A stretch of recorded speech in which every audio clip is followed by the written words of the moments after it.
23 तारीख को चौथे चरण में बांदा में चुनाव होने वाले हैं। ऐसे में सभी पार्टियों ने अपने अपने घोषणा पत्र भी जारी कर दिए हैं। इसी को लेकर आज हम बैठे हैं कांग्रेस के जो जिला अध्यक्ष रहे राजेश दीक्षित जी, उनके साथ ये हमारे साथ मौजूद हैं। राजेश जी, आपका बहुत बहुत स्वागत है। धन्यवाद। और आज हम चर्चा करेंगे जो घोषणा पत्र जारी हुए, क्या खास है कांग्रेस के घोषणा पत्र में और किन बातों को ध्यान में रखा गया, किन बातों को ध्यान में नहीं रखा गया, क्या सही है और क्या गलत है, इस पर जो है आपसे जानकारी लेंगे। तो जैसा कि पहला घोषणा पत्र में जो पहला है उनका अनुसूचित जाति के बच्चों को केजी से पीजी तक की मुफ्त शिक्षा। अब इसमें सवाल ये उठता है कि क्या इस योजना का सभी गरीबों को हक नहीं मिलना चाहिए, केवल अनुसूचित जाति क्यों? देखिए, आप देख रहे हैं कि हमारा बहुत ही क्षेत्र पिछड़ा हुआ है और खासकर जो गांव में रह रहे हैं हमारे अनुसूचित जाति के लोग, हमारी नेता आदरणीय प्रियंका गांधी जी ने गांव-गांव जा कर के देखा कि उनको शिक्षा तो मिल ही नहीं पाती है और जागरूकता कम है। इसलिए खास करके इस वर्ग के लोगों को ये सुविधा दिया गया हमारे घोषणा पत्र में पार्टी के द्वारा। ऐसे तो सभी जातियों के सभी वर्ग के लोग गरीब हैं, ऐसा तो है नहीं कि अनुसूचित जाति। तो क्या कब तक ये जो है आरक्षण वाली नीति या जाति वर्ग नहीं? आपने देखा था कि जब पहले भी कांग्रेस की सरकारें रही हैं तो जो हमारे दलित भाई हैं उन्हीं लोगों को, खासकर अनुसूचित जाति के लोगों को पट्टे भी दिए गए थे और उनको मजबूत करने का प्रयास किया गया था। और आज भी वो शिक्षा के क्षेत्र में बहुत पीछे हैं।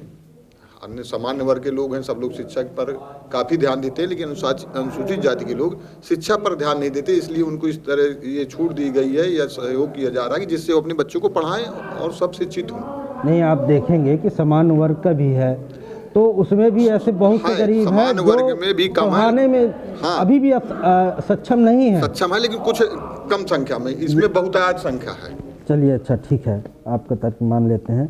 अच्छा, ये बताइए, किसानों के कर्ज माफ़ का वादा जी, इसमें तो हर साल हर बार जब चुनाव होते हैं लगभग सभी पार्टियां इसको जो एक मुद्दा बना लिया है। तो ऐसे में ये देखा जा रहा है कि जिनको ज़रूरत नहीं है वो भी अब जो है लोन लेके बैठ जाते हैं कि 5 साल बाद चुनाव होने वाले हैं भैया और जो है माफ़ हो जाएगा, तो लेके बैठ जाते हैं, ना उन्हें जमा करना ना कुछ, ना ही उनको आवश्यकता है।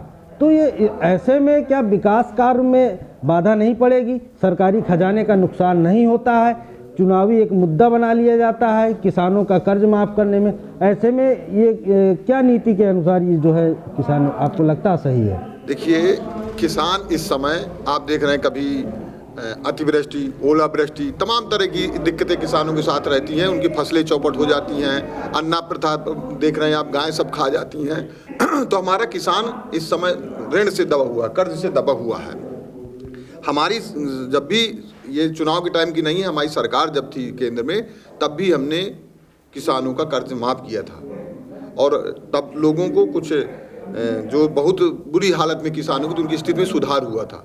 उसी को देखते हुए इस बार फिर हमारी आदरणीय प्रियंका गांधी जी ने ये कहा कि किसानों का पूरा कर्जा माफ़ किया जाएगा। जो बेचारे अपने बच्चों का पालन नहीं कर पा रहे हैं, शिक्षा नहीं दे पा रहे हैं, स्वास्थ्य नहीं, उनकी चिकित्सा नहीं करा पा रहे हैं, तो ऐसे लोगों को ये कहा गया कि उनका कर्जा माफ़ किया जाएगा। खासकर आप देख रहे हैं कि बुंदेलखंड में तो बहुत बुरी हालत है। नहीं, बात आपकी ठीक है, लेकिन इसमें होता क्या है कि जिन्हें आवश्यकता नहीं है वो इसका कुछ, आपको नहीं लगता इसका फायदा उठाया जाता है? कहीं कुछ लोग इसका जो है दुरुपयोग भी कर लेते हैं, इस बात को हम मानते हैं, लेकिन 80% लोगों को इसको लाभ मिलता है। चलिए ठीक है। अच्छा, तीसरा है बिजली का बिल आधा करना अच्छी बात है, कोरोना का बिजली बिल माफ़ करना अच्छी बात है और संभव भी है। वहीं चौथा मुद्दा है धान और गेहूं के दाम बढ़ाकर 2500 रुपये कुंतल कर दिया जाएगा। ठीक है, अच्छी बात है, लेकिन इस तरह से महंगाई बढ़ाने से मध्यम वर्ग और गरीब वर्ग का क्या होगा, आप बताइए। देखिए, खासकर मध्यम वर्ग ही इसमें पिट रहा है। इस समय इतनी महंगाई है, महंगा नहीं हो रहा है तो सिर्फ किसानों का दाल, दलहन, तिलहन, जो भी आप देख रहे हैं, गेहूँ, बिचौलिए लोग इसका बहुत फायदा उठाते हैं। जो सरकार मूल्य दिए, समर्थन मूल्य, वो भी कम पड़ता है। किसान बहुत परेशान है। यहाँ की बिजली और बिल, पानी का जो है, सिंचाई का और खाद नहीं डाल पाता, इतनी महंगाई हो जाती है ये सब डालते डालते कि उनकी जो है उपज कुछ ही नहीं निकलती, उनके बच्चों के लिए कुछ नहीं बच पाता। इसलिए ये 2500 रेट जो किया है, इससे कहीं ना कहीं किसान को कुछ लाभ मिलेगा, जिससे अपने बच्चों का पालन पोषण कर सकता है। तो महंगाई भी नहीं इसी के साथ बढ़ जाएगी। मान लीजिए जिनके पास जमीन नहीं है, वो खेती में कुछ उगा नहीं पा रहे हैं, तो उन्हें भी तो इसी रेट में खरीदना पड़ेगा। बिल्कुल बिल्कुल, देखिए वो अपना काम करेंगे। आप देख रहे हैं कि इतना डीजल, पेट्रोल, गैस, हर चीज महंगी है। सिर्फ किसानों की ही जो उपज होती है वो महंगा नहीं है।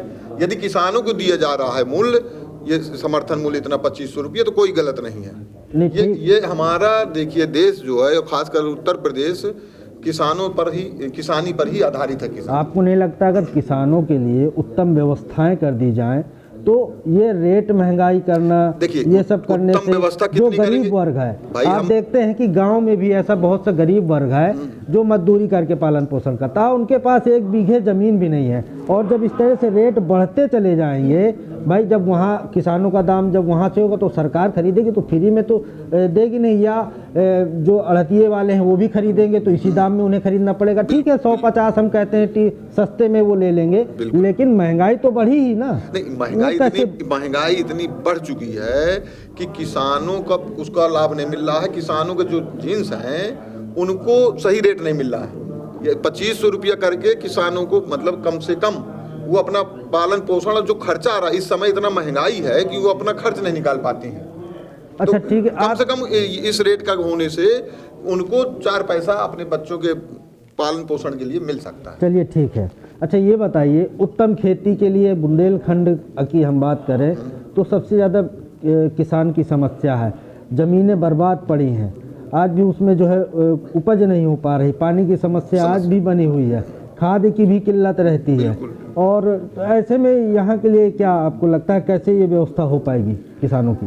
देखिए सबसे पहले तो किसानों की सिंचाई की व्यवस्था करनी चाहिए, खाद फ्री कर देना चाहिए। जिस तरह से परेशान किया जाता है कि आप आधार कार्ड लाइए, कहीं कुछ लाइए, मतलब कई तरह के ऐसे नियम लगा दिए गए हैं सरकार द्वारा कि उससे किसान परेशान होता है, तो लाइन में लगा रहता है। जब उसको समय होता खाद डालने का, तब उसके बाद उसे खाद मिलती है, तो बेचारे की जब तक फसल बर्बाद हो जाती है। ऐसा तो आपके कुछ मैनिफेस्टो में है नहीं? वो सब ये सब व्यवस्था की जाएगी।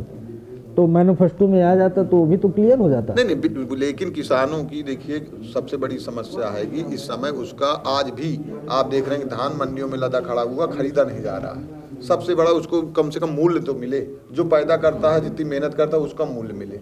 मेहनत मजदूरी करके वो चाहे 2 बीघे वाला हो चाहे 4 बीघे वाला हो, उन लोगों को बताया ना कि वो कुछ वहाँ का खर्च ही नहीं निकलता जो किसानी में लगता है। अच्छा ठीक है, एक आपका मैनिफेस्टो एक और है जो छत्तीसगढ़ में माफ़ कीजिएगा, आवारा पशुओं पर अच्छी योजना की घोषणा की है। इससे रोजगार भी बढ़ेगा और आवारा पशुओं की समस्या भी दूर हो जाएगी। और कांग्रेस ने सरकार ने बनने पर वादा किया है कि छत्तीसगढ़ के मॉडल पर गोबर 2 रुपये किलो खरीदा जाएगा, जिसकी खाद बनेगी और जानवरों द्वारा फसल नष्ट होने पर प्रति एकड़ 3000 रुपये हर्जाना भी दिया जाएगा। क्या लगता है आपको यहाँ संभव है? बिल्कुल संभव है। आप इसका उदाहरण छत्तीसगढ़ में देख लीजिए भाई, जब हम गोबर खरीदेंगे तो किसान अपनी गायों को, जानवरों को घर में बांधेगा। जब घर में बांधेगा उसको, तो अन्ना प्रथा से जो किसान परेशान है, फसल चौपट कर दी जाती हैं, तो सबसे बड़ी समस्या तो ये खत्म हो जाएगी। इसके बाद उनको कुछ पैसा मिलने लगेगा। वहाँ पर देखिए गोबर खरीदा जा रहा है। उसके बाद अब तो ये योजना आ गई कि प्लांट बड़े बड़े लग रहे हैं, उसका पेंट भी बनाया जाएगा, तो जिससे कम से कम जो किसान खिला नहीं पाते थे, जानवरों को छोड़ देते थे, उस पर रोक लगेगी और इससे अन्ना प्रथा का समापन हो जाएगा। बहुत सही, ठीक है। आपका अगला है, पार्टी ने जो है वादा किया है अगला कि 10वीं और 12वीं कक्षा में पढ़ने वाली प्रत्येक लड़की को स्मार्टफोन और स्नातक की प्रत्येक छात्रा को इलेक्ट्रिक स्कूटी दी जाएगी। उत्तर प्रदेश में शिक्षकों के 2 लाख खाली पदों को भरा जाएगा। पुलिस, स्वास्थ्य सेवा और शिक्षा सहित सार्वजनिक क्षेत्र में 20 लाख नौकरियों का भारी भरकम बैकलॉग भरा जाएगा। तो ये आजकल सभी पार्टियां स्कूटी देना, लैपटॉप देना और ये सब क्या लगता है कि जो है लुभावनी है? नहीं, लुभावनी नहीं है। जो जैसे छात्र या छात्राएं पढ़ने में रुचि नहीं लेती हैं, तो उनके लिए ये आदरणीय प्रियंका गांधी ने, क्योंकि वो लड़की हैं, उन्होंने कहा भी कि लड़कियों लड़ सकती हैं, लड़कियों को आगे लाने के लिए ये योजना लाई है कि जिससे वो पढ़ें और आगे बढ़ें। लेकिन मामला अटक जाता है नौकरी पे। अगर सरकारें नौकरी, आज इतने साल हो गए आज़ादी के, नौकरियों की उत्तम व्यवस्था सरकारें तमाम आई चली गई, अगर नौकरी की व्यवस्था कर दे तो लोग खुद ही उस चीज़ को जो है नहीं कर सकते। ये सब लाभ देने क्या हो सकता है? बिल्कुल, वो इसीलिए तो आप देख रहे हैं कि आज तक इतनी जगह खाली पड़ी हैं, तभी तो हमारे घोषणा पत्र में आदरणीय प्रियंका गांधी जी ने कहा है कि हम इतनी नौकरियां देंगे कि जगह खाली पड़ी, कोई नियुक्ति नहीं होती है, फार्म निकलते हैं, परीक्षाएं होती हैं, रद्द हो जाती हैं, कुछ हो ही नहीं पाता है। तो कहीं ना कहीं सरकार जो रही, उन्होंने इस पर सही तरीके से कार्य ही नहीं किया है, और जो पद खाली उनको भर दें तो समस्या तमाम हल हो जाएगी, लोग पढ़ने में भी रुचि करने लगें और उनको व्यवसाय भी मिल जाए, बेरोजगारी खत्म हो जाए। तो सरकारी संस्थान बचे नहीं, नौकरी कहाँ से देंगे? देखिए, इस सरकार में तो सब खत्म किया जा रहा धीरे धीरे। जो कांग्रेस ने अपने कार्यकाल में बनाया था उनको खत्म करने का काम किया जा रहा है, तो रोजगार कहाँ से मिल जाएगा? और नए कल कारखाने या फैक्ट्री या कोई ऐसी चीज लगाई ही नहीं जा रही है जिससे रोजगार की सुविधा मिल सके। तो क्या आपकी सरकार आएगी तो बिल्कुल सबसे पहले बेरोजगारी ही दूर करने का काम किया जाएगा। बुंदेलखंड के लिए क्या सोचा? देखिए, बुंदेलखंड हमारे, आपको क्या लगता है, आप यहाँ से है तो क्या ऐसा हो जाए बांदा में कि यहाँ का प्लान? बिल्कुल बिल्कुल। देखिए, हमारी जब सरकार थी उत्तर प्रदेश में तो हमने कताई मिल लगवाई थी हमारी सरकार ने। इसके बाद से उसको बंद कर दिया गया जब दूसरी सरकार आई, और कुछ भी ऐसा कोई ऐसा कार्य ही नहीं किया गया जिससे बेरोजगारी खत्म हो जाए। तो हमारी सरकार जब भी बनती है या जब भी रही है तो बेरोजगारी दूर करने के लिए बहुत से कल कारखाने लगाने का काम किया है, और बरगढ़ फैक्ट्री भी हमारी सरकार में लगाने का प्रोजेक्ट आया, लगी, लेकिन हमारी सरकार चली गई तो इसके बाद उसको सब खत्म कर दिया गया। तो यहाँ पर जो सोच है वो जातवादी, जो अन्य पार्टियां हैं सिर्फ जातवाद का चुनाव करती हैं, धर्मवाद के नाम पर चुनाव लड़ती हैं, विकास के नाम पर या बेरोजगारी के दूर के नाम पर सिर्फ बातें करती हैं, करती कुछ नहीं। और कांग्रेस आएगी तो निश्चित ही यहाँ पर खासकर बुंदेलखंड के जो बेरोजगार युवा हैं उनके लिए निश्चित ही योजना लाई जाएगी और पलायन को रोका जाएगा।